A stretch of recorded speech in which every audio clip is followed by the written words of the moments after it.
Welcome to seminar number 3. This is related to learning strategies. My name is Tristan Donald and I'm going to be presenting today. I want to get started. You should receive one of these handouts to follow along. This is what you'll be submitting at the end. It's two sides. The first side's here. As we're getting started and taking a few minutes, I encourage you to try the first two. Give these first two a go. What do you think the 8 scientifically proven strategies are that boost learning?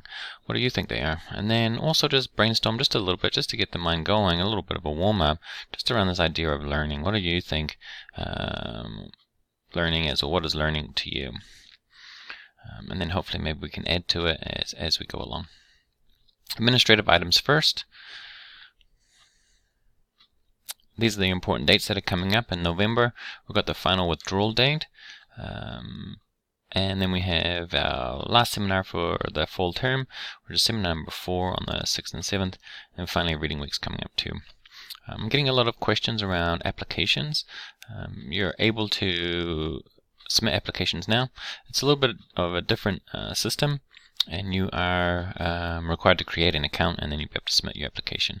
It's also different than when you first applied for a university. The very first time as a brand new student, when you apply, you're able to put in your choices for faculties. But now, as a transfer student, you must submit an application for each faculty that you want to apply to.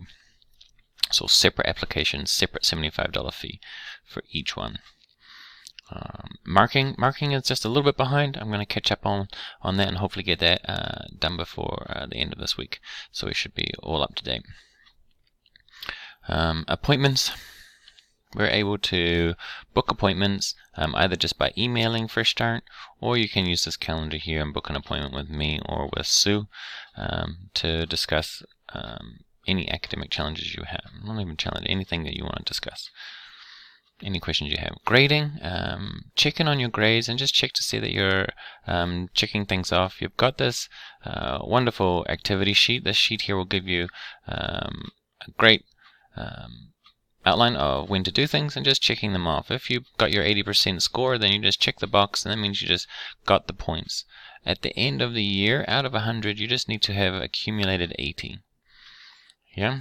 So if you miss one quiz, I get several emails every single week, just people saying, hey, oh my gosh, I'm so sorry I forgot one assignment or one quiz. It's okay to miss one. It is okay to miss one. It's not okay to miss 5. It's not okay to miss 5 assignments. That's 20%. Actually, that is okay. You could miss 5 assignments. Right, it's okay. So just check into your gradebook. You click grades as we head over here. Click grades on yours, and you're going to come in here and you're just going to see your results so far. These ones here are opening up, so these ones haven't been happening. This student here is passing above 80 on all of these except for one. All the assignments look pretty good too. This student over here is struggling just a little bit. They've missed the first 2, they've failed another one, and then they've failed the other ones as well. So this is not looking so great. This student here, this would be hard to salvage. Since all the deadlines have passed, this student here is most likely going to be repeating, but we can always work with you. We don't want you to fail the Fresh Start program or receive an RTW because you didn't pass these quizzes. So we'd rather you have this information, and so we want to help you get through this, and it will save you having to pay and repeat this online course again in the winter semester. So again, if yours looks like this, great. If you're checking these off, go in here and just tick the ones that you passed at 80% and then add up the difference. If you're missing, if you find that you're only ticking 5 or 6 of what's happened up until, well, October 20th is this Sunday, so up until week 6, we just finished week 6, if you're missed 20% in here, then you're still actually okay, right? It's still okay. You could do everything else and you'd still pass. So if you've missed a couple of things, it's okay. Just get back on track, and we can come meet with me, set up that appointment, use that calendar, and figure out a way to get you back on track. One way to get you back on track is to stop doing it on Sundays. These spikes are Sundays. So it still looks to be that Sundays are really popular. This happens every year. I take this picture every year for students to see. And I just ask you to be someone down here. shift it and stop putting things off until the Sunday. I know that this here is not as important. It doesn't feel like it's as important for your graded courses. But this stuff here is what helps to inform your abilities and the Monday to Friday actions and executing. This is where you learn all the planning and all the different strategies, and then you apply it each week, and then you reflect on your performance, and then you adapt and adjust. Shift it from Sundays. Try and find some time Monday to Friday to get it done. Let's have a look at the 8 strategies. You guys, 63 of you filled in a survey just asking about academic challenges. What's working well for you, but also what are the challenges? And a lot of you came up with, around 50% of you said that bad habits. Whatever that may look like, I'm assuming bad study habits. It could be bad habits in other areas of your life as well, but you feel like you're falling back into bad habits. There's an obstacle that you're facing right now. Others of you had, around 30% of you said that being lost or bored in a lecture or when studying is a challenge that you're experiencing right now. Bored or lost during lecture or studying. And that was around 35% of you said that.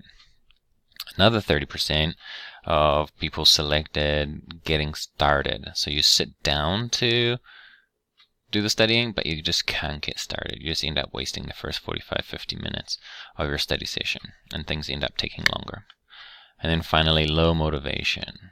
No motivation to do any sort of academic task was another major challenge, which was around 35% of you also identified that. There was a lot of others, but these were the largest ones that people had identified. So I just want to use today's 8 strategies to see how they could sort of be implemented to help you not only learn better, but also attack these 4 challenges that you're experiencing. If you've got bad habits, start using these strategies. They'll be give you strategies to be more effective with your academics. If you're feeling bored or lost, these are active strategies that build competency faster so that you are not bored anymore because you're good at it, and you won't be lost anymore because you're getting good at it. Getting started, there are some strategies that you can use to help you get started a little bit quicker, get yourself warmed up so you can get some momentum and move through inertia and move into having that momentum.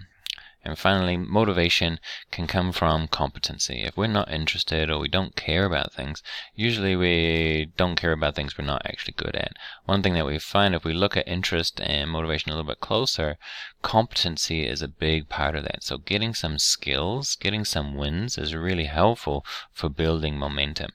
But again, the action has to come first. The motivation to study and do more will come after you put in some effort. So we want to put in that effort strategically. So I asked you to have a guess of what the 8 strategies might be. This is an example of a type of strategy called generation, which is one of the strategies that you could have written down. What we're going to do is we're going to go through these, and as you go through each of these blocks, this here is going to be one fun activity that we're going to do shortly that you'll be able to do as I go through it, and you'll be able to work through each of these quadrants here, but you'll also be able to take notes on the other side for each of the strategies. So let's have a look at the strategies. Here's all 8: retrieval, space practice, interleave practice, elaboration, generation, reflection, calibration, and mnemonics. We're going to talk about all 8 of these today, and you'll be able to follow along and take notes as we go and participate just to get an experience and get a sense of these. Some of these you might be doing in some version or another. Again, we can get quite creative about what each of these look like. We'll give you some suggestions on how you could apply each of these to your strategies, to your studying right now. Think of these as the underlying principles and strategies that are there, and then you have tactics that you can, space practice might have 10 or 12 different tactics you could use that is using space practice strategy, or elaboration has 30, 40, 50 different types of tactics that you could be applying elaboration that are examples of elaborating. So let's have a look at number 1, key. If you are wanting to learn more and improve your learning, then you're wanting to retrieve. Practice retrieval. What is it? Self-quizzing. It's just using testing not only as a means of evaluation, but use it as a means for learning. We want to do safe, quick quizzes, very, very frequently about our content. How do you do it? You look at the content and you think of it as an answer, and then you ask yourself, okay, what would the question be? You can ask questions before, during, after any reading session, class, lecture, or study session. You can ask these questions. If you're doing it before you're getting started, that's often an example of generation. If you're doing it during, that's an example of metacognition. If you're doing it in elaboration, if you're doing it after a study session, this is review and retrieval practice. This here, retrieval, is incredibly powerful. It's also reflection as well, and metacognition, calibration as well. It tells you what you know and what you don't know. So retrieval really touches on, is an example of a lot of those 8 strategies. That's why we're putting it first. What's going to happen when you try retrieval? Your intuition is going to go off in your head, and it's going to be alarm bells. It's going to say, don't do it. Rereading is more productive and it feels better. Rereading is better for me. I'm going to reread because it feels familiar, it feels like I'm actually learning. Whereas recall, I get the answer wrong very frequently. I can't actually recall all the time. That's what intuition is going to be telling you. Don't do it. Why do we want you to do it, and why does the science say to do it? Because it avoids illusions of knowing. When we're rereading, and it does feel good, it feels like we are learning, what we find though is we are not paying attention to how fast we are forgetting. Yes, in the moment we feel that we have learned something because you are using your short-term memory. Short-term memory has that locked in there, and you've learned in the online course on cognitive strategies and how you learn, you've learned that short-term memory holds a small amount of information. It's there to be used and worked with. It can also be known as working memory, and it has a certain size, around 7 pieces of information, plus or minus 2, and then you have duration. It lasts for about 2 to 3 minutes. So retrieval is a really good way to test that.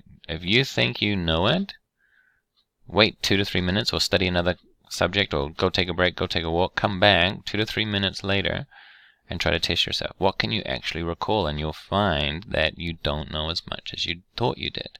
And this is that illusion, that familiarity, the ability to recognize it. We fool ourselves into thinking that we know more than we actually do. And that gets us to be misled. Confidence can be really high with the rereading strategy, but now it's not very accurate. Because we're not actually retaining it, we're forgetting it much faster. We're retaining it in that study session, but as soon as we come back to it to prepare for midterm, it feels like I've got to go through all this work again, and I've got to cram more because it hasn't lasted as long. The memory hasn't lasted from study session to study session. Whereas retrieval practice is going to give us a much more accurate representation of what I know and what I don't know.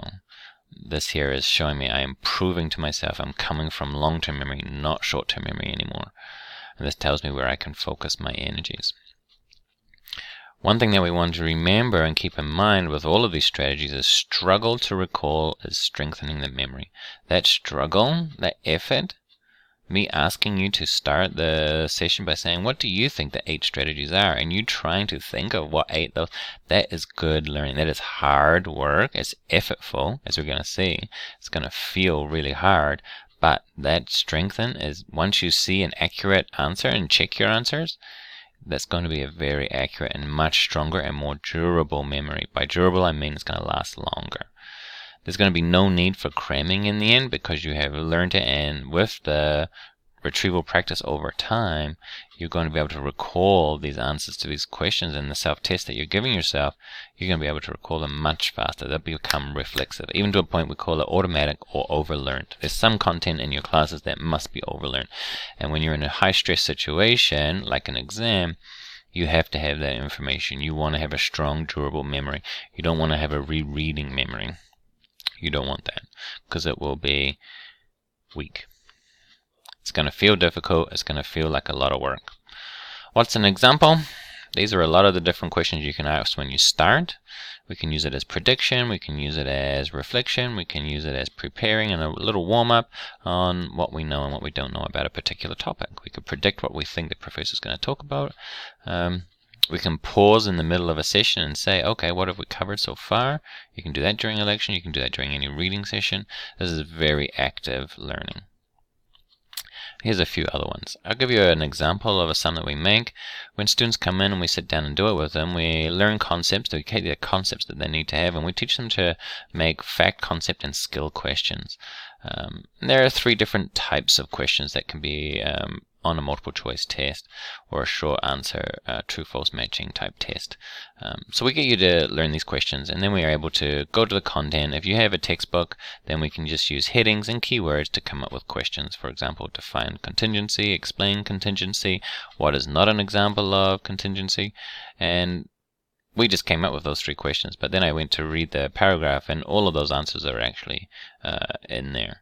The same with all of these parts here. We can start asking questions that either relate them or that have just their basic fact, concept, and skill labeling. This can be applied headings, subheadings, keywords. We can turn all of those in any lecture into a self-test for me to test this material. If you're having trouble getting started during a reading session, or during your studying, these questions, having the questions already there is a great way to warm up and get yourself primed for extra review of your material. If you are getting lost during your reading, then I would encourage you to stop reading the text from first page to the last page of the chapter. I'd highly recommend, if it is a textbook, you go to these practice tests and just answer these questions. Just go find these, and this one here is actually kind of nice. It tells you which page to go to. So find these questions. There's 2 questions in each of these. Some of these have what is a response prompt, identify and describe 4 types of responses. That's a pretty complicated question. So it's pretty in-depth, telling me, okay, I got to know what is this, and I also have to be able to identify there's 4 different types. What are they? So I'll be able to do that. I could even look up here and see in the key terms, I might actually have all 4 of them already. So I'm already learning just from this page here, but I can go back and get a little bit more in depth. It focuses my reading. It turns me into more of a detective than a passive reader. This here is me. I'm looking for answers as opposed to going through and thinking, what's important? I don't know. This all looks important. I get lost in all the details. This here is my guide. Keep a record. If you're going to make questions on your lectures or your readings, keep a hold of them. You can make flashcards, or you can make 20 questions per page, and then keep a record, and then just test your accuracy. You can also predict questions from exams. You can do that by reviewing your midterms. I sent out an example of this. You can also go to the exam registry if you're lucky enough that an old professor has put something up. Usually they're from like 5 years ago. You might find something that's related to your class. If you can't, then you could use these 3 websites: Course Hero, OneClass, and there's a new one here, StuDocu. These are all study note sharing, study buddy type websites where people upload course notes, course study guides, and they also upload midterms and exams. You can go in there, but you can start seeing, not doing the exam. You can do the exams for sure, it's good practice, but going in and having a look at the exams and asking, okay, what types of questions are these professors asking about the material? And that's what this does. This allows us to see the content that we're being asked about. Once I did this with a sociology student, we were able to see that you must know conclusions to experiments. This here might seem obvious to some students as they're going through, that you want to know the experiments and you want to know the conclusions, but there were 5 questions on this midterm that we found that the student got wrong. That is a very simple thing to deliberately study more carefully. Generalizing theorists, so not only do you have to know the conclusions of the experiments, you have to be able to generalize the points of view of theorists on certain topics. And then a little bit more practicing definition by example. And then in Math 114, we had these were discovered by a student too during an exam review, an error analysis. This here is good, helpful information too. Space practice. Space practice is by far one of the best things that we can do. It is the opposite of cramming. We're not doing mass practice or cramming. What we're doing is we're putting space, in this case time, not location, time between studying. This can be on a small scale. We encourage students, if you're going to study for 2 hours, it is much better for you to study for 15-20 minutes and take a 5-minute break, 15-20 minutes, 5-minute break, 15 minutes. This here takes advantage of a lot of aspects of memory, including recency and primacy. Not only that, but it allows us to forget just a little bit, so that we have to work a little bit harder to recall. We're proving that it's coming from long-term memory. So how do you do it? You just schedule time. It's really good to pair this with any sort of review that you're doing, but retrieval practice would be ideal. If something's very complex, obviously you have to space it out over time much more frequently. If you're learning organic chemistry, or you're trying to learn the amino acids as an example for in biochemistry, you might have to practice every day. Like math, you might have to practice every single day. Whereas some of the other courses that are a little bit more straightforward and it's abstract, like econ or sociology, you might be able to practice every 24 hours. On this plan here, the 1 day, 1 week, 1 month, to the point where you're overlaying. And around the 1 month mark, or a midterm or a final, you're going to be drilling it multiple times over the course of a week. So complexity is something to take into consideration about how long to time things out, space things out. Your intuition is going to say it doesn't feel like enough. No one likes doing 1 hour every day versus 5 hours on a Saturday. 5 hours on a Saturday feels good. We feel productive, like you've put in a good effort. We are saying this drilling, this mass practice is how I get it into my head and how I get it to stay. And we feel improvement in the moment, but the same for rereading, the exact same thing, cramming and rereading and rewriting, the same thing is happening. We don't pay attention to how fast we forget. We're not paying attention to it. We don't. We just lock on to this feels good. I'm going to keep doing what feels good. I'm not going to keep doing things that don't feel good. We have to snap that. My job is to convince you that spacing it out is another way of showing you, proving that you are doing long-term memory, not short-term memory. So if you're going to do your 5 hours, put in those 2 to 3 minute, 5-minute breaks, and then use retrieval to test yourself and prove that you're doing long-term memory, not short-term memory.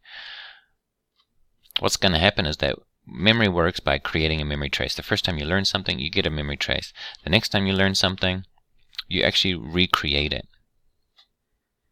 You recreate that entire memory. You have encoded it, you've stored it a little bit in there, and then you've tried to retrieve it. And in the act of retrieving and then encoding again is called consolidation, and then the more we do that is called reconsolidation. And so this process of pulling it back out and putting it back in and thinking about it more and doing something with it in that working memory, and then we encode it. It's already encoded. We then consolidate it. It is going to be a much more stronger and more durable, because you've made the ideas and the connections much clearer. One of the key things is that it's going to interrupt forgetting. If we want to remember more, we can just forget less. So this is the idea of review. And that's why you do review, is that you're trying to interrupt how much you're forgetting.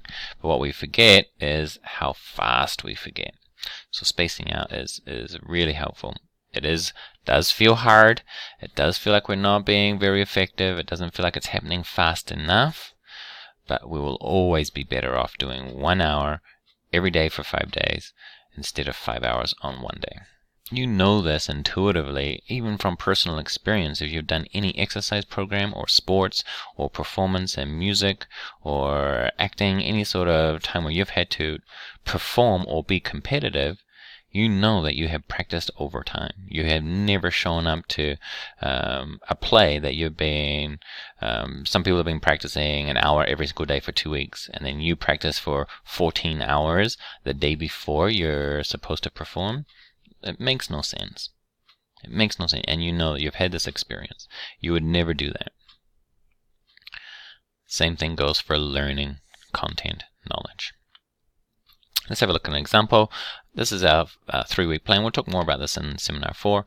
All we ask you to do is, over the period of 3 weeks, is to space out your content. First, we need to know what is all the content you need to cover. What time do you have available over the next, between now and the last exam. A few highlights of reading week and the last day of classes, and after the last day of classes we can commit a little bit more time. Then we're able to put those topics into these bubbles and space it out over time. Interleaving is another type of spacing, but instead of time, we're using topics or content to break up the forgetting. What it looks like is mixing up or shuffling practice of topics or subjects. How do you do it? You use practice exams. The main way students, and probably the only way students use interleaving, is when they do a practice exam before a midterm. They get a practice exam and they go through it. And why is that interleaved? Is because when you do a midterm, it's on 4 chapters and there's 40 questions. It's never 10 questions chapter 1, 10 questions chapter 2, 10 questions chapter 3. It's never in order. It is mixed up, it's shuffled up, and it's 40 questions, completely random from all 4 chapters. And that's what we mean by interleaving content. It matches real life. So we want to, if we're going to be tested that way, we also want to take some time during our midterm or finals preparation to interleave. We don't want to do this as a starting strategy. This can be a little bit overwhelming as a starting strategy. We do want to do a little bit of grouped learning just to get some practice under our belt. Then we can mix it up. What you can do is once you're ready for interleaving, you can just do this on your own. If you don't have access to a midterm, then you've got your 4 chapters or 5 chapters. You could have a little bookmark in each one and just do, okay, I'm going to study for an hour. I'm going to do 1 question from chapter 1, and then I'm going to jump to chapter 5. And then I'm going to jump to chapter 2, and then I'm going to jump to chapter 3, and then I'm going to go to chapter 4. And I'm going to do 1 question from each one at random, but in that order, that shuffled up order. If you have flashcards, you could just shuffle your flashcards between chapters. Maybe you've been learning them by chapters or by lecture, and now you could take 3 chapters together and shuffle them all together and try and answer from that way. This here is helpful as well. Your intuition is not going to like this. This is a waste of time or too disruptive. It is very challenging. Midterm prep, we're able to because we feel like this is good learning. Why it is better? Number 1, it mimics the test. It mimics real life. We're not going to be tested 5 times on ask 5 questions regarding one particular topic or one particular chapter. It's going to be mixed up. One benefit that we also get from interleave practice is that we get the creativity of seeing things over, and we get to see the nuances between different types of questions and different types of problems. We can see similarities and we can see differences, and so we get much better. The best way to see this is from one of the first experiments that suggested that interleaving practice is better for performance was between baseball players, baseball hitters. They would put them on a 12-week program. At practice, the batters were required to hit 45 pitches. So they hit that all the same, and they're going to hit the same 3 pitches: a fastball, changeup, and a curveball. The first group, group 1, had 15 pitches of fastball, 15 pitches of curveball, 15 pitches of changeup. So they had theirs masked. The others had interleaved shuffling of the pitches. They didn't know what pitch was coming down. So one time is a fastball, next time is a curveball, next time is a fastball, next time is a changeup, another changeup. Then it could be anything every single time. And so during practice, what they found is that these batters were terrible. Group 2 underperformed. They were awful. Everyone was a good batter beforehand. Everyone was capable beforehand, but they changed this one thing in practice. What they found at the end of the 12 weeks, though, during games, Group 2 outperformed Group 1 by far. This is now standard practice. This is how batting happens. We want to do the same thing. We want to take advantage of that as well. Again, we have to work harder to recall answers because we're spacing things in between. We're not getting that. We're getting that spacing effect at the same time by switching topics, not just switching time. The harder it is to recall, the stronger and more durable that memory will be once we check the accuracy. That's what we want. What's it going to feel like? It's going to feel counterproductive. It's a little disruptive. Sometimes it can feel like multitasking, but it is good for us.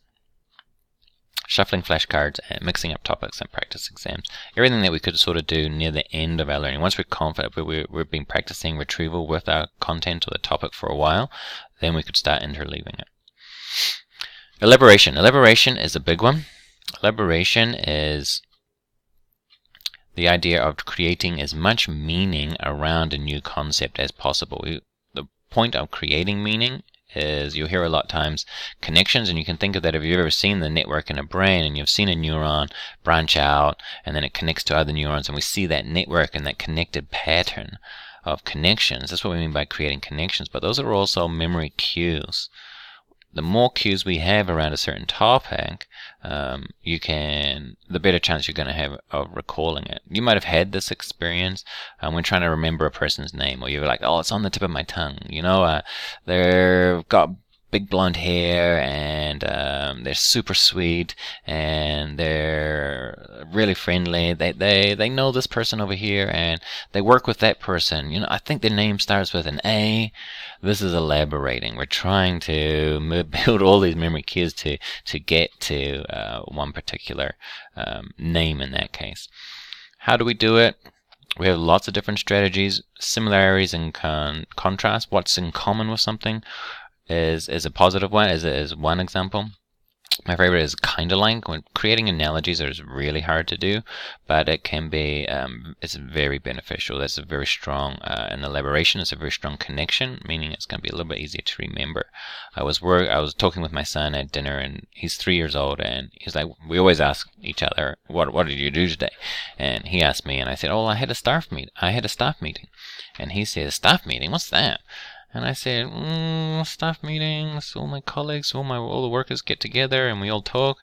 And then I said, it's kind of like circle time, but for grown-ups. And he goes to daycare and he has a circle time. And for him, immediately, he's like, oh, I know what circle time is. And now I can kind of understand that's what a staff meeting is. It's kind of the same. So he was able to get this understanding. He asked, do you read books? I'm like, no, we don't read books. I was like, do you sing songs? Like, no, we don't really sing songs. The analogies are never always perfect, but it allowed him to have an understanding of the two. Asking questions is another way. Associating what you already know. We're going to give you an example of that shortly. This is similar to analogies, but this can be anything. Not just what you already know in the particular topic, but what you already know in your whole entire existence. In your personal experience, can you relate this to anything? And that's why analogy is kind of like that. You're going to be making these associations. Creating graphical representations. We think these are so important because they take part of the visual nature of memory. They're going to be much more helpful, and they create meaning by having levels and identifying relationships as you go through the particular graphical representation of your content. So we can see that the graphical representations add on that extra layer of meaning as well. The visual nature of them helps us to recall as well. So if we're trying to create as many, elaborate to make as many mental cues, it's going to add another layer to it, which is only going to make it easier for us to retrieve, especially in that stressful situation of an exam. What's your intuition going to say? Reading word for word is much easier than stopping and thinking and trying to create associations as you go. Passively going through, we can fool ourselves into thinking that this is fluency. It can often feel like doubling the work. If we're asking you to, say, memorize 10 words, we'll do an example shortly, you can try it out. Memorize 10 words, but then you're trying to think of associations to those words. What you're doing is you're creating another. If you think of 3 associations for each word, that's now 30 associations plus the 10 words, that's 40 words. So it can feel like we're doing too much work, where we're overloading our memory. But what we're doing is we're gluing it in place. We're giving this new content, new things that we learn, we're giving it a place to live. And that's what we want, but it can feel like we're doing too much. Again, rereading is going to feel easier, but why is it better? We want to build those connections. It's the image that we all know of the brain and linking neurons and just having that network of all these different nodes joining together. And the more connections you have, the more information you can remember. That's what we see with people as they go on in their careers. The more you know, the faster you can learn new things, because you're going to have much more knowledge to build on this, to build more connections that people don't have. So the more that you know and learn, the more you can know and learn, and it compounds from there. It requires the effort required is building that reliable, durable memory. That effort, that struggle that we feel over here when we are asking and trying to think of a kind of like analogy, that effort trying to think of something, you're growing a new connection in your brain. So it is effortful, but it is worth it. You're going to create more cues to aid recall. it feels hard and mentally effortful. Sometimes it can feel tedious. Sometimes you think you're making a connection that just doesn't fly. So it's not, I think most people find it once they get into the hang of it and they learn the skill of elaboration that it's a lot more fun. It is more fun and more exciting, but in the beginning stages, just trying to think of similarities and differences can feel a little bit, well, what's the point of this? I can just read it. I get it better that way. And that's the illusion. That's what we're trying to stop. That kind of reasoning is not true. And we're under an illusion that ease means ease of use, ease of recall means that I'm learning it. But what we're forgetting is that that's short-term memory. So we have it now, but we're forgetting that we forget very, very quickly. And so we want effortful to make that memory longer, more durable, and a stronger memory. What is an example? We've got a couple examples here that you can do. Relate to what you already know. Explain it to a friend or to a child, like my example of the kind of like, if you want to, another one that I had explaining to my son was, he said, why do we have to stop for red lights? And he said, I don't get it. Why do we have to stop? Why can't we go? And I said, well, there's lots of cars around. And we had to go through this. He had all these whys. It was more than 5. Like you probably heard of the 5 whys that Toyota invented for getting to the core root of a problem. We got to the point where I was explaining that we have red lights because all cars have to share the road. And sharing was something that he's learning. He's not very good at, but he understood sharing. And so we have red lights, and we have different roads, and we have red lights and green lights, and we have to stop because we're sharing the road. But it took 5, 6 instances of explaining all these different whys to get to this idea of sharing. Nice and simple. This was a way for me to understand the idea, the conceptual idea, not only for him to understand it too, but for me to really think through why do we have these in a simple way. Explaining your concepts. First of all, you have to have a child, I guess, around to do this. If you have a niece or a nephew, do it. Explain how it relates to your own life. There's a lot of research that came out for elaboration that a specific type of elaboration was how can you link it to your survival. Your brain is governed under one rule, and that is to keep you safe. That's the one rule that it operates under. Avoid danger and keep safe. So there's an argument saying that if you can relate your content to it, it doesn't always seem like it's relevant, but you're trying to learn elasticity of demand. How can that relate to your survival? You could think about it and see if you can come up with a connection. You might be able to come up with one, but it would be a durable one. Create one-page summaries, giving yourself a border and saying, look, I've just covered 4 lectures.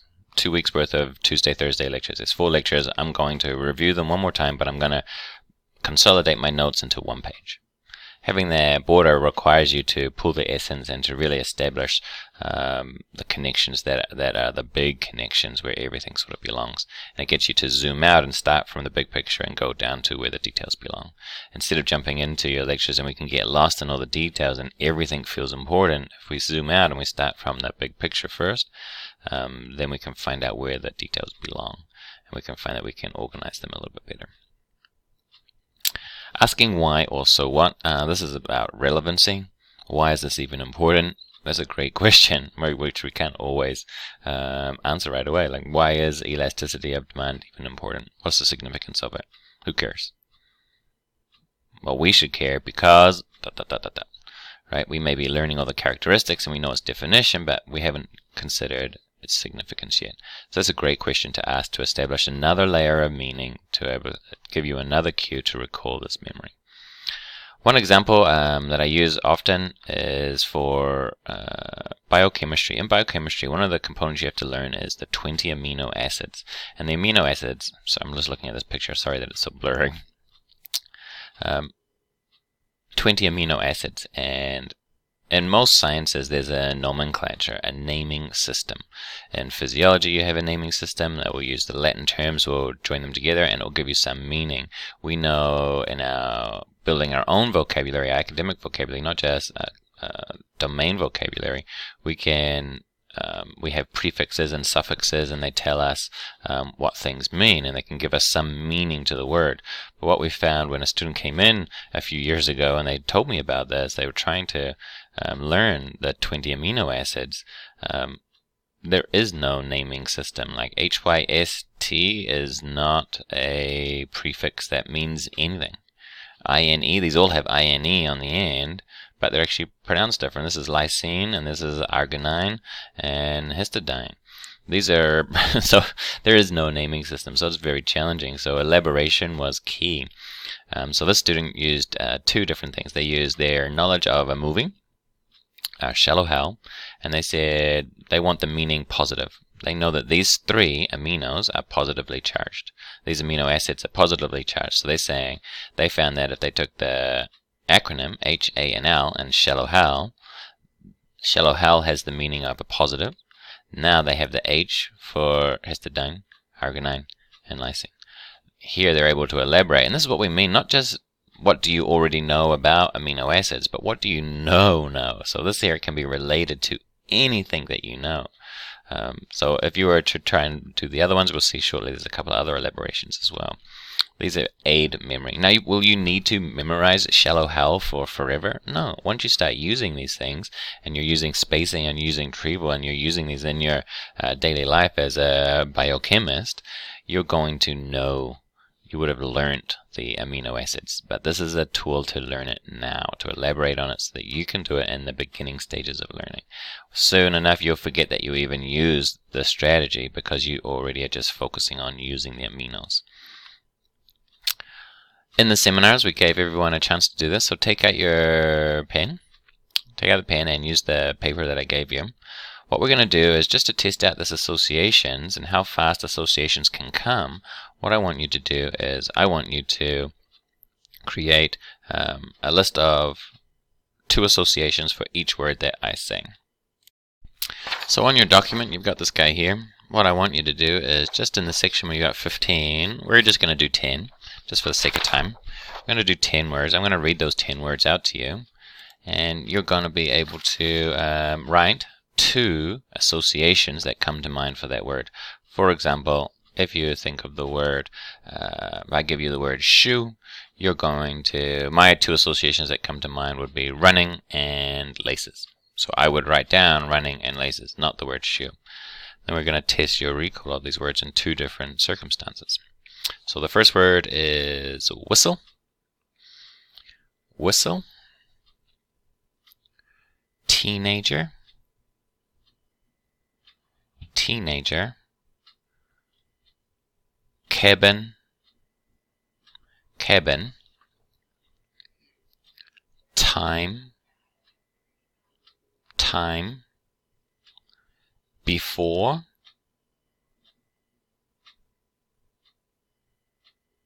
Cheese.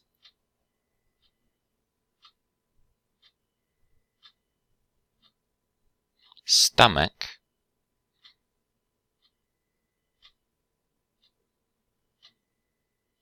Country.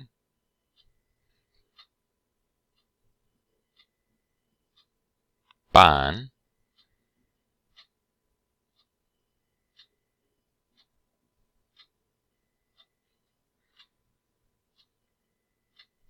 And jeans. Jeans. Great. Now you should have 20 words written down against your 10 spaces there. You should have 20 words. Some people were able to do one. Sometimes it takes a little while to think of an association for abstract words, like a few of them. What they did in this research, turn the paper over. What they did in this research is that it was 3 days of 200 words per day, and they were asked to write 3 associations. What they were looking at is how does elaboration, how do these elaborations help in recalling terms, the memorized words. So at the end of 3 days, they're tested, and so they have a look at 3 different situations. First, pure recall. Pure recall. And pure recall was very, very low, less than 10%. Trying to just recall 600 terms that you had tried to learn. through this elaboration. And then they did, the next one was looking at their memory cues, and their memory cues was 91% recall of the 600 words. That's over 550 of the words. Next was looking at somebody else's memory cues, and this was interesting. This was only 17% recall.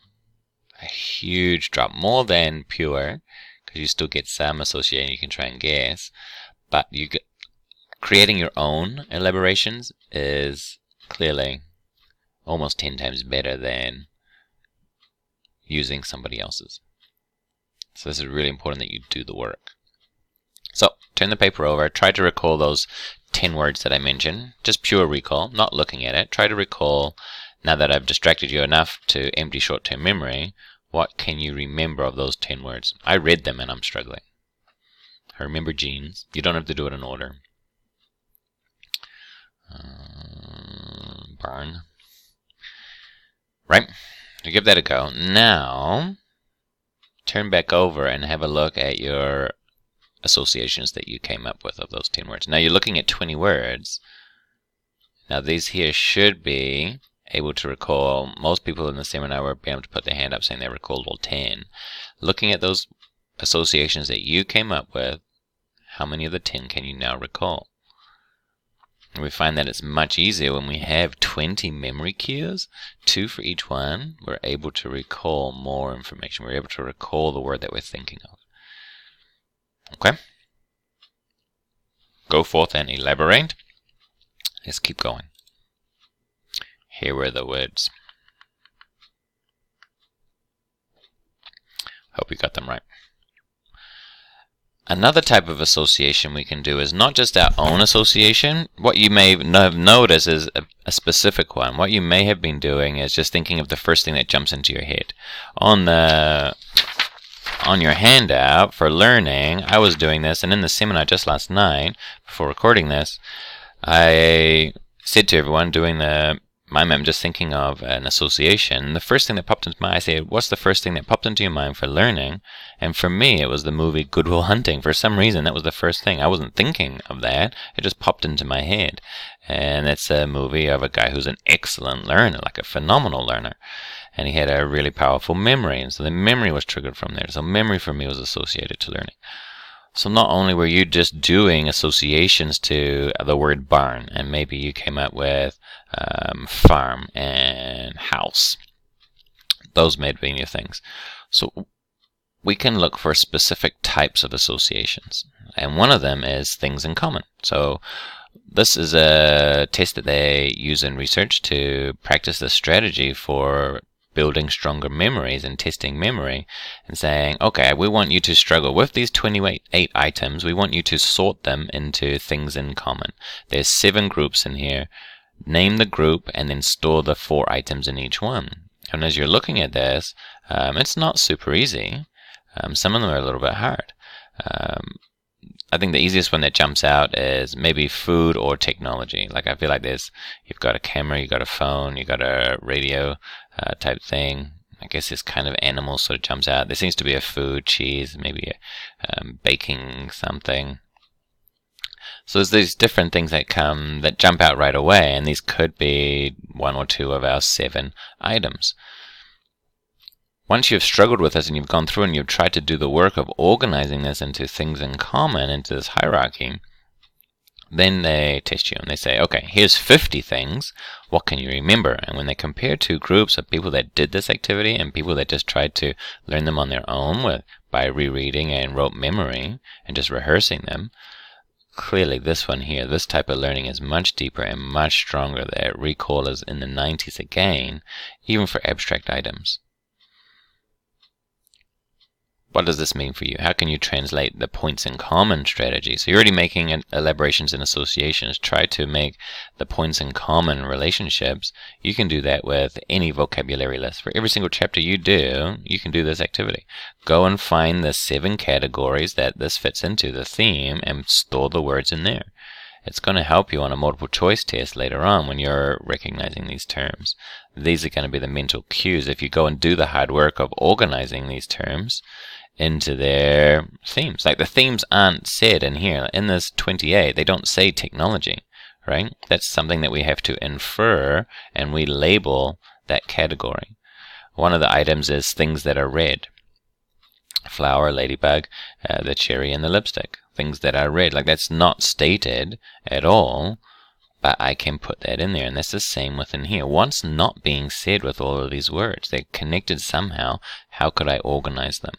And that there is hard work. It's effortful, but it is definitely worth it. Generation. Generation is another type of quizzing. It's about asking questions or working with problems before you've actually learned them. When reading, it can also look like predicting ideas. What do you think is going to come? Start predicting some ideas to come. If you've told the topic of a class, or you've got your slides in front of you, you do a quick scan of the headings. What do you think the professor is going to say about this? Any sort of prediction is a generation. You're generating the ideas before you're doing the learning. If you're doing math, they're now installing this and incorporating this in their teaching as well. As I've seen a lot of students coming through my office saying that they have a pre-class quiz in e-class now before coming to certain classes. And that's a type of generation. They're asking you to struggle, do a little bit of research on your own, and then struggle with the problems before coming to class. And that's what they want you to do. They want you to solve some problems beforehand. It's hard work, but it's very good for learning. Your intuition is going to say, this is a waste of time. Why bother trying something if I haven't been taught it yet? And that there's pretty reasonable, but it's not the attitude that we want. We want to be taking responsibility for our learning. Again, it's going to feel really hard because you haven't learned it. You're going to get it wrong, but that struggle is what we want. We want it to feel hard. Why is it better? It's going to prepare for active listening. This is really helpful. As soon as you say, hey, I'm trying to solve this problem. I wonder what this means. How does that work? Why do I keep that wrong? Oh, I don't know how to get from here to there. Now you're listening. You've asked all these questions, and you've asked really good questions, that now as you're listening to the lecture, you're going to be better prepared to hear the answers to those questions, instead of passively sitting there and taking it in. You'll get better at discerning what is important and what is not. You'll be able to identify what you do know and what you don't know. It gives you a chance to be a little bit creative and just incorporating the skills that you have, so it enhances some of the skills that you are, your strengths that you are building, to try and figure things out. Puzzling with it creates questions to be answered, as I gave the example of, and focusing attention, similar to active listening, but it allows you to focus your reading, focus your listening for a lecture. Feels really hard, feels very confusing, and again, a lot of students tell me this feels tedious. Post-it note test is a fun one that a student told me about. They said that once they heard about generation, they said they just write down a few. They look at the slides before class, they take a post-it note, they stick it on the note, they printed them off, and then they have their post-it note ready to go, and just before class they read those questions and they try to struggle with them. Or if they see, and that was for a history class, so they were able to come up with a few questions. I was encouraging to do predicting, but they had turned some of the headings into questions, and they tried to think. I guess it is a kind of predicting, that they were trying to guess how would you answer? How's the professor going to talk about these things, and how would they answer them? So again, prediction is a good one, and doing any sort of chapter quiz or any sort of problem before the class starts. Reflection is again, very popular and a major component of any sort of growth or performance program. Reflection is essential, and it is not only in the moment of learning, it is a bit more of a big picture attempt to understand the whole process. And it's very basic. We can make it very, very simple. You can take 10 minutes, well, maybe struggle with it for 20-30 minutes to start with, but you can just ask yourself, what did I learn this week? Write it down. What can you say that you learned this week from 3 of your econ classes? Your Monday, Wednesday, Friday econ class. What did you learn? Try and sit down and just recall it. The next part is to actually look at the whole week and actually your effort during the week, your actual performance, and saying what went well, what do I need to do less of, and what do I want to start doing more of, this kind of idea. And a lot of people do not want to do this. The body is saying that your intuition is saying, hey, I don't want to take on, this is too much responsibility for me. And so it's asking me to, it backs me away from this. Is scary. If I start taking responsibility for this, now I'm in charge of the results. And so it can put us off. And so we go into a little bit more of a sheltered state, and we just sit to being passive instead of taking an active role in our learning. And so this here, reflection, is very common. People do not want to do it in this area. When they're good at things, they'll reflect all the time. If you're really good at a particular sport, you'll look back at your performance, no problem. You'll let someone video you, and you'll watch that video, and you'll look for the minute details on how you can get better. In the beginning stages, this is how we get better. We can reflect on our performance. So as a beginner, I highly recommend it. What happened there? This is what I give students. We don't want to just reflect on our academic goals, but we also want to reflect on each component of there. We can look at our time management. We can put down here whatever is important to us. These are just the major categories that I put in there. But you can put in here whatever you want. And then you just have to ask yourself, what do I need to stop doing? This has just got to cut out. For my academic goals, I've got to cut this out. What do I need to do less of? This is what I need to, I can't do that. I can do this a little bit, but I can't. I have to stop this one as well. What can I keep doing? What's working really well for me? I'm going to do this. What do I need to do more of? And what do I need to start doing that I've just been avoiding doing? What do I need to start doing? And this can be for sleep. You could do that for sleep. You could do that for your exercise program. You could do that for your time management. You could do that for your study habits. Calibration. Calibration is the same as metacognition. That's the term you would have been learning. That's the term from psychology. Calibration, though, is something that I think we all know, that we calibrate and measure our performance. Is kind of like monitoring. We want to monitor our performance as we're going, and we can monitor performance in all those categories that we just mentioned before. If we're on this sheet, we can monitor, and we're kind of doing that at the same time here as we reflect. Practicing retrieval will help us do that.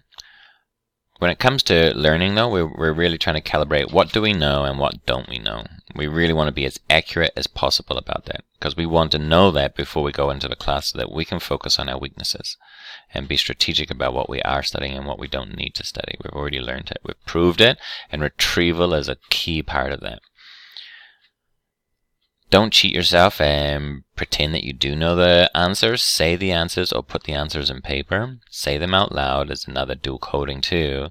You'll get the added aid of having your ears hear the words as well as you, not just saying them in your head. Make sure you're incorporating pressure tests in your midterm and final preparation as well. What your intuition is going to say is it's going to try and come up with that illusion of letting you know, hey, you know this already, I do this already, I got this. Your confidence is going to step up, saying, hey, look, no, you're good to go. Don't worry about doing this. Objectivity is going to give you a much more accurate judgment of learning. You can't trust that illusion of knowing. We all suffer from it because we have a mind. If you're human and you have a brain and a mind, because of that, and you are conscious, you are going to be subject to a host of cognitive biases and illusions, and this is one of them, the illusion of knowing. And that comes from the content being very fluent and very easy to read, and us repeating and rereading and rewriting things. That's going to give us a false sense of security, and it's not accurate. We want to be accurate by practicing retrieval. And it is much better to learn this now, early, so you can focus on your weaknesses so that you're ready for the exam. It's going to feel scary, it's going to feel uncertain, and it's going to feel discouraging in the early stages. But if we keep calibrating, we're going to see, and we're going to build that competence, and we're going to get confidence back. If we put in the work, and then we take a little bit of time to calibrate every week, we're going to find that we're performing better. And that's going to boost our confidence. That's what we want to see. And that's the added benefit of calibrating on a regular basis. We can calibrate anything. We can calibrate before, during, after a learning session, and we can calibrate motivation, our learning method, our use of time, our physical environment, our social environment, and our monitoring even our performance. We can monitor and calibrate anything at any time. And this can just be by asking a few simple questions and actually answering them. These are some of the questions you could use to calibrate any particular area that you're trying to improve. Mnemonics, the final strategy, is a very old strategy. It's been around for thousands of years. Some of them have been around for thousands of years. It is just a small tool to help aid our recall. It's similar to the elaboration. Some of our elaborations would be types of mnemonics, like an acronym, or visualization or an association. But things like the PEG system or the memory palace, these are a little bit more elaborate, but specifically incorporated to aid in recalling information. Typically it is hard work. I put in here that your intuition, a lot of students like using them because they feel like they can tell I can actually remember this a little bit easier by using this mnemonic tool. It does aid recall. Whenever you've done one of these before, it is effortful, and a lot of people do say it is a little bit of fun because you're making crazy associations to join things together. The title of my seminar tonight was Rise Mr. GC, and that was an acronym for me to remember the 8 strategies. Here somebody had done, again, back to biochemistry and the amino acids. Private Tim Hall now gives this person's created one for 10 of the 20 amino acids, and so they're able to put these together, and it helps them to aid in the memory of these. So before it was shallow hell, but now it is whole, basic whole. Basic, I think, is a relationship to another type of meaning relationship. Elaboration here is basic versus acidic. I think helps in there. I'm not brushed up on my amino acids in biochemistry here.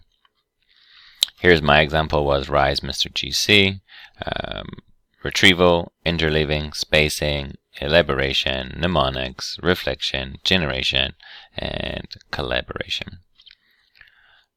This here helps me to remember all 8 of them. Rise gives me some meaning of I'm rising, I'm growing, I'm learning more. And then this was Mr. GC was the only way I could rearrange the words to have meaning to me. So there's no meaning in the actual relationship for each of the strategies, but Rise does give me a sense of learning and growing and doing a little bit better. So there's a little bit of meaning there that helps to recall, okay, what are the 8 strategies? Oh, let's try rising learning. That might help to elaborate on that. And then I have the term, if I can remember Rise, I'll remember Mr. And then GC. GC is pretty abstract. But we could think of something that is somewhat associated. A PEG system is a really fun one to use. Here's 10 items, and we just remember, if I want to remember 10 words, or if I want to remember these 8 strategies, I can use this system. And now this system is, these are PEGs. So 1 is bun, they all rhyme. So 2 shoe, 3 tree, 4 door. So we can always remember the number and the image. And now what the goal is to take the thing that we want to remember and associate it to the number, the image for the number.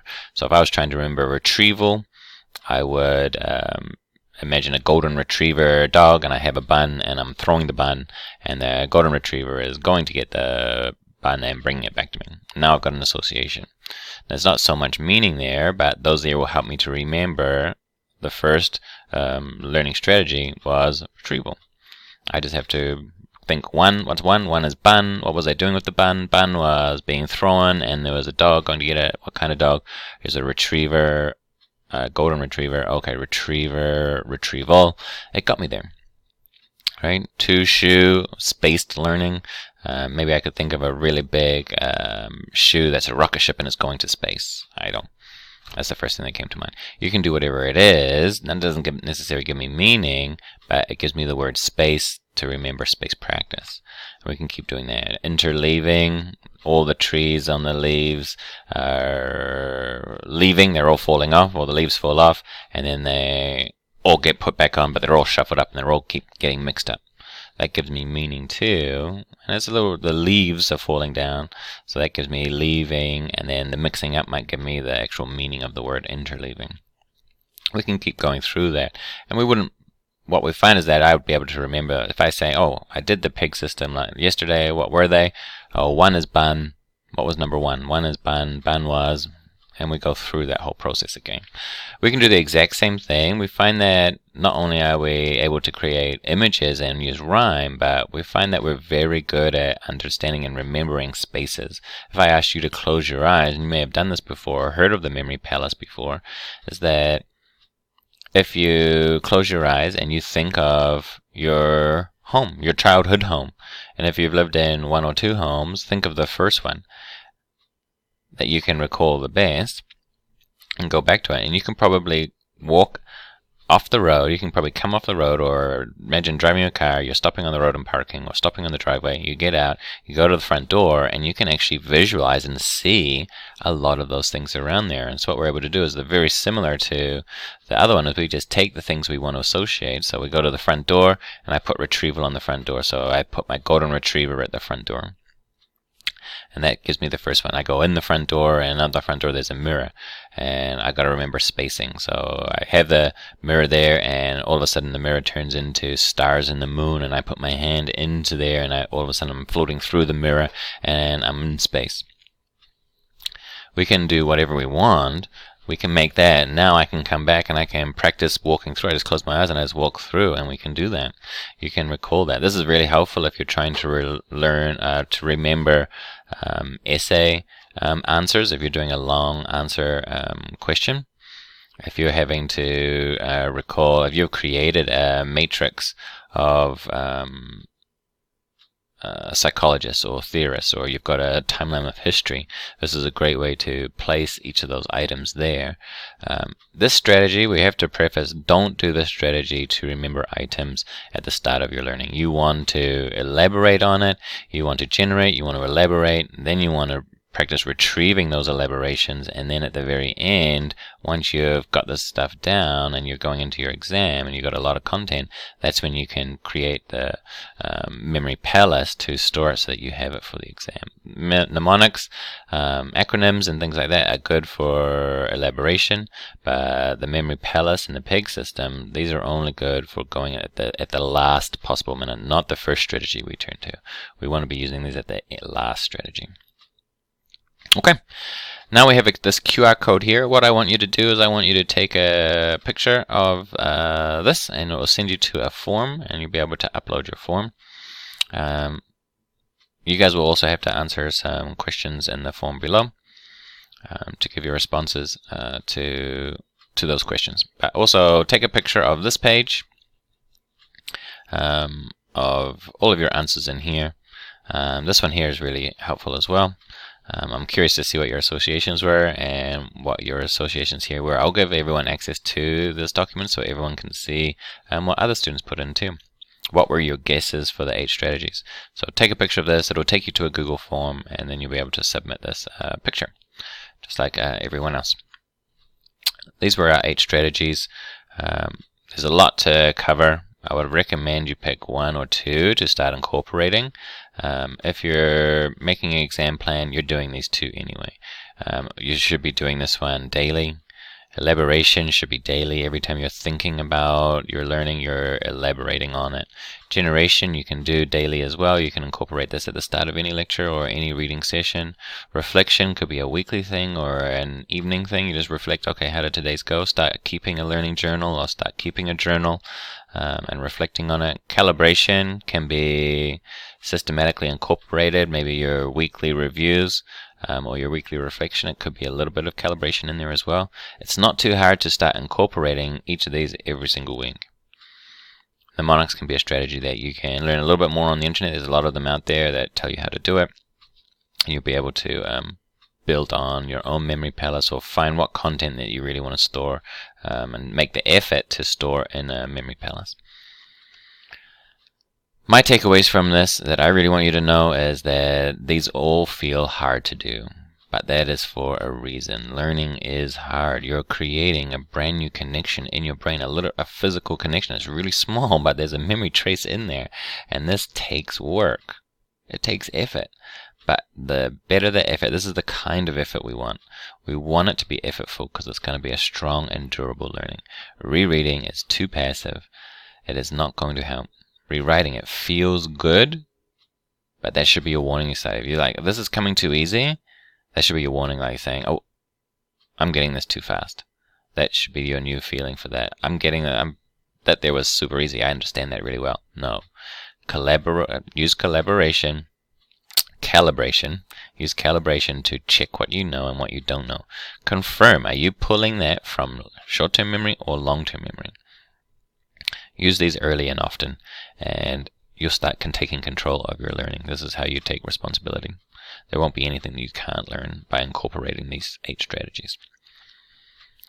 If you want some help, ask.